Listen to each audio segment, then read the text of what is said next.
Greg, I know you got that extra trolley going, so I guess I'll have to jump on there a little bit. I think it's great that we went from 1 to 3, so that's a good thing. Also, I think as far as a gumbo limbo tree goes, those are very interesting. I don't know how storm tolerant they are. I know they're fairly brittle in there. I've had a number of them on locations before and projects, and during big storms, a lot of their main branches, depending on it, got snap off pretty easy. They're fairly brittle wood. But I would at least check into that to see how storm tolerant they are. And then since I've been out here, I know we balance the budget every single year within there, and I would just like, Ms. McGivern, if you wouldn't mind, if you had an idea, be very specific of exactly what has been mismanaged that you referred to. I'd be very interested in understanding any specific mismanagement that you see, you found, or would like to know about. Dean, I think, Mr. Sherwin, I doing some arts and crafts, not for a while myself, but I think that's a good idea. I think you can have home businesses anyway. And I think our ordinance allows some of that to occur. You can have a home occupation, you just can't have customers or employees. Right. It's a little different. Right, he's talking about making it yourself and selling it. That's still a little bit as a business, but it's not like you can have a lot of traffic there, right? So maybe we can visit that. I think that's good. Maybe there's a spot where you could have a place to take it and it could be sold somewhere downtown where everybody brings their extra handiwork. I guess maybe we'll have to revisit that same question, Mr. Tim, again about that item that you're referring to in terms of ad valorem taxes.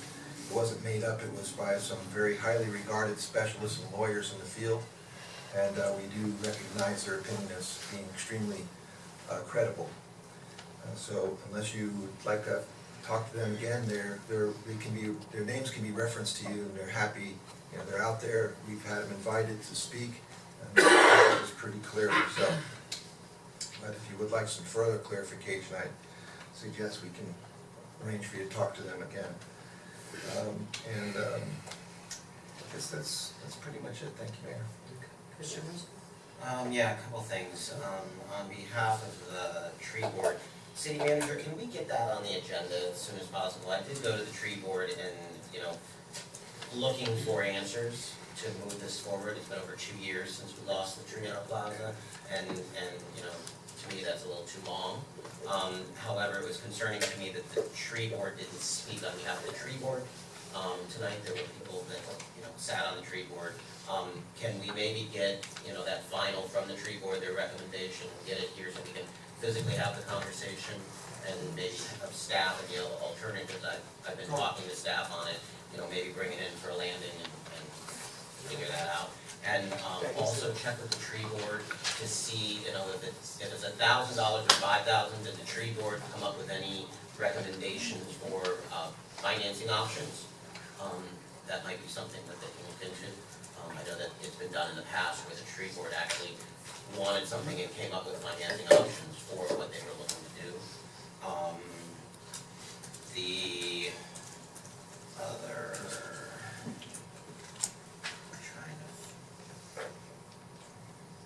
think that's it for now. I lost my train of thought. Commissioner Floyd?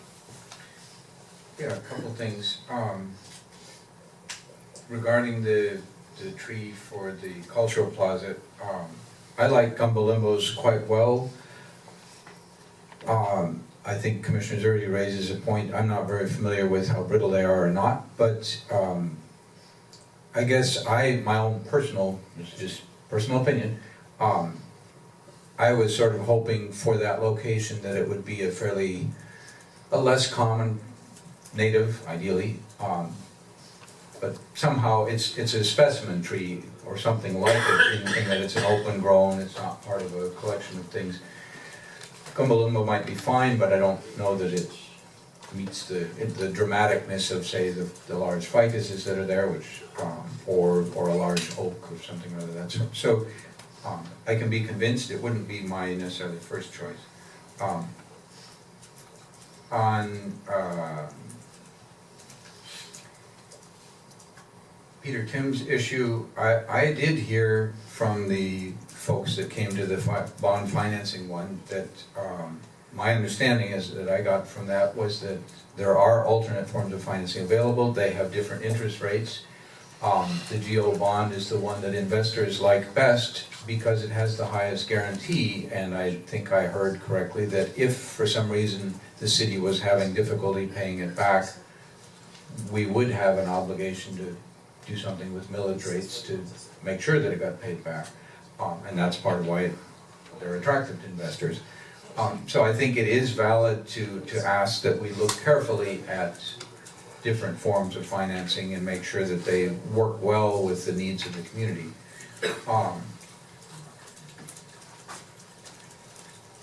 I have heard over the years, speaking to Dean Sherwin's comment on that we are an arts community and we have, you know, we market ourselves, if you like, or brand ourselves as an arts community. I've heard over the years from very many people that many artists are not necessarily in the position to have both a home and a separate studio somewhere, that just the finances of many forms of art don't make that possible. And I've had many people suggest to me over the years that we might want to look at some way of balancing the needs of other non-artist residents with the needs of artists to be able to produce and sell and make a living with art. I certainly understand that there's sensitivity, there are needs to balance with transportation, with parking, with needs of neighbors, but I feel pretty strongly that if we are going to market ourselves as an arts community, we should make some efforts that our ordinances in fact make it possible for artists to make a living. Obviously the artist lofts are a very nice step forward. You know, they're very much intended to address that work-live spaces, but the number of them is much smaller than the number of artists that we have in the community, so it doesn't fully meet the need. Regarding Katie's comment on the performance contract, I think it would perhaps be helpful, I'm not sure what the right occasion is, but for a little bit more explanation at some point to the public of how those contracts work. What work gets done, who owns the product at the end, who finances it, how it relates to the initial studies. Because I think there was some confusion, legitimate confusion in the community. Are we going to put out $25 million, which is a rather large sum? And I think we want to be clear that no, we're not. So if we can find an occasion that we can just do a little, or maybe put it on the website, somehow get that information pushed out, an overview of how these contracts work, what the benefit to us is, how the finances work. I think that would be helpful. Vice Mayor? Thank you. Again, Dustin Zach's not here. I find his presentation, once again, a little disturbing. He's got this thing for cats, I don't know what it is. He does. Maybe it's his last name. But he's a good guy, he's got a great sense of humor. With respect to Mr. Tim's comments, once again, about bonds, he made 2 points. The first point I want to look to the city clerk and ask her, was the workshop we had at Compass, that was recorded, yes? Yes, it was. Okay, so let me answer one of your questions. When you wanted specifics on why we couldn't do non-ad valorem, I believe the words were demographics and economics. Demographics and economics or economy of the city would almost make it impossible to get that money through that channel. So you can go back and listen to the tape because that's exactly what was said. Okay, that was exactly what was said. So, you know, I don't know why I certainly appreciate the fact that you don't want to have the city spend the money, and I get that. But I would challenge you or anybody else in that position to say, what is different about Lake Worth versus any other community in this country that has had to bond for capital improvements? You act sometimes, folks act sometimes that we're doing something unique. They're rewriting the code or the process of borrowing money. We're not doing anything different than any other municipality or any other governmental agency in this country. And I'm getting weary and tired of hearing people suggest that we're doing something irresponsible or improper, when in fact that is not the case. If the numbers don't work, then we don't do the project. We're not irresponsible elected officials. This administration is not irresponsible. We're not intentionally going out trying to pull the wool over anybody's eyes. I'm just getting sick and tired of hearing about this. The roads have been neglected for generations. People that have Quite in the change. People that have lived in this town for generations and watched these roads erode around them and done nothing about it. Done nothing about it. We have roads that have never been paved, that still remain unpaved after 100 years. Still remain unpaved after 100 years. That's criminal. Absolutely criminal. We have all these folks walking around talking about social justice or social injustice. Well, let's talk about social justice for a moment.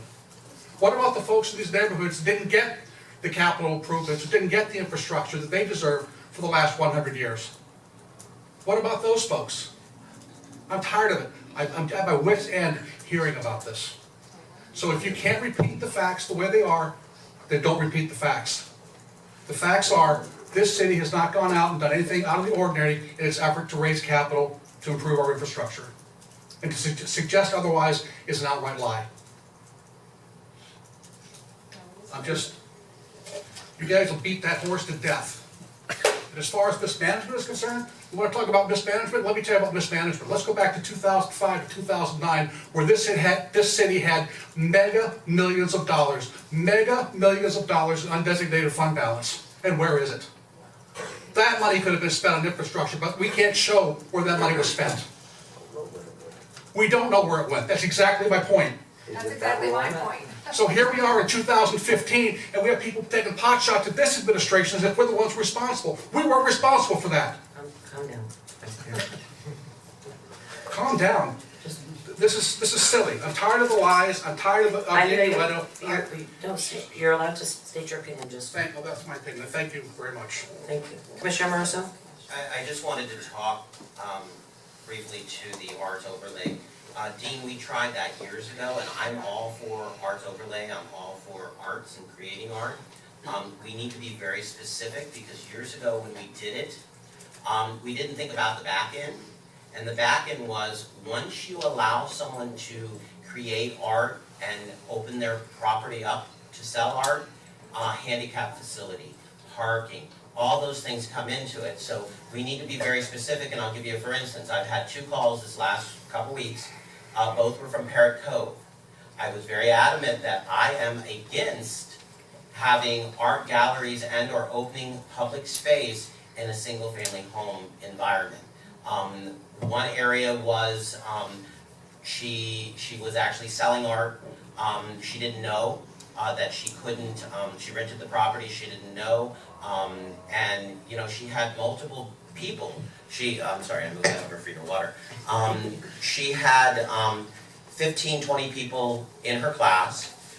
They all loved coming there, but again, it was parking, it was people coming to your neighborhood, which I didn't necessarily agree with. So, you know, I told her that we could look at options, but that particular area would not fly. You know, there are certain areas in the city that I think there might be a great overlay opportunity. But again, we need to, when we have those conversations, we need to be very specific in what it looks like, what it does to the neighborhood, and parking and handicap are 2 big players in it. Because years ago, we did 1 block north of downtown, 1 block south of downtown, thinking that we could create the Key West environment where the small little houses, you could put a little restaurant like Key West, but it automatically, you'll see some of it on Elm Street North.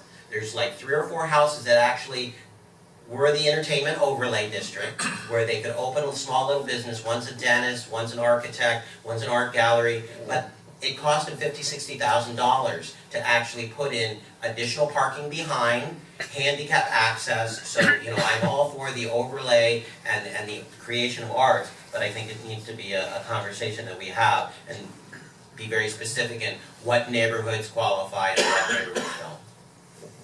I think too, remember a lot of our housing stock, a lot of our homes don't have driveways.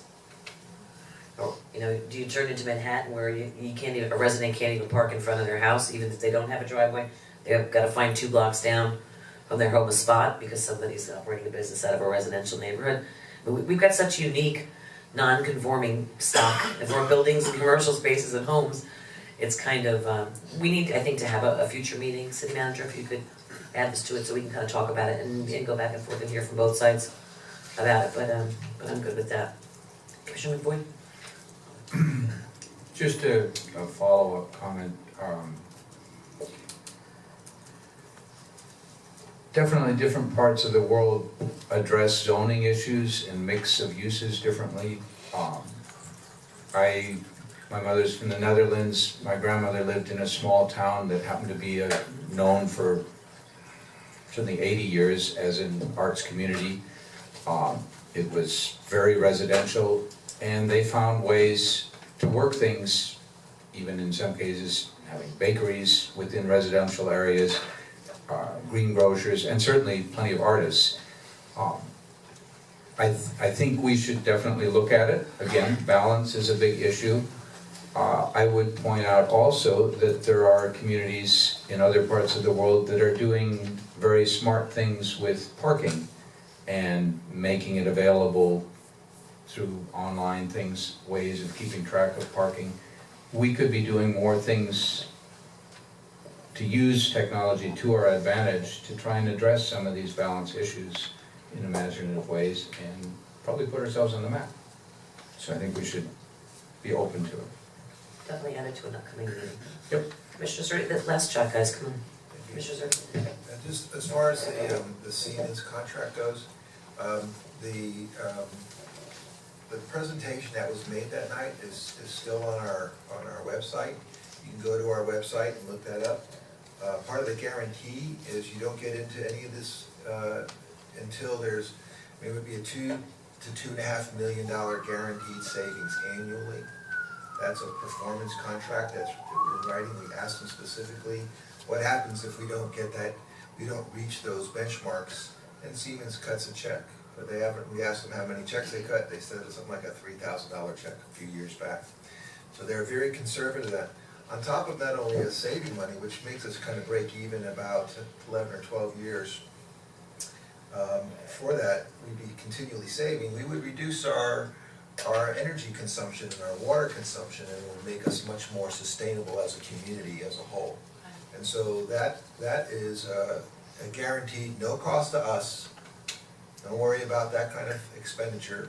And that's the program. And there's there's guidelines here that we have to follow, that they have to follow as well. So if you go to the website, you can find that out. And if you want some more information, again, just to look at that. So that was a good presentation that was made tonight, but there's more information. Thank you, Mayor. Thank you. A lot of good comments here tonight, guys. Vice Mayor, I understand exactly what you're saying and my frustrations too, especially today going to the groundbreaking of the roadway project and the greenway projects in the south end. You know, I know you've been here a lot longer than I have, so I know your passion for it, and you know it's one of my personal goals to see the restoration of a section of our city that has been forgotten about for a long period of time, so to speak, in regards to infrastructure. The one thing I want to segue, because it all sort of interconnects. We talk about the Siemens. First of all, the bond issue, Ms. McGivern. When we had that meeting, nobody's talking about going to bond again or voting on a bond again right now.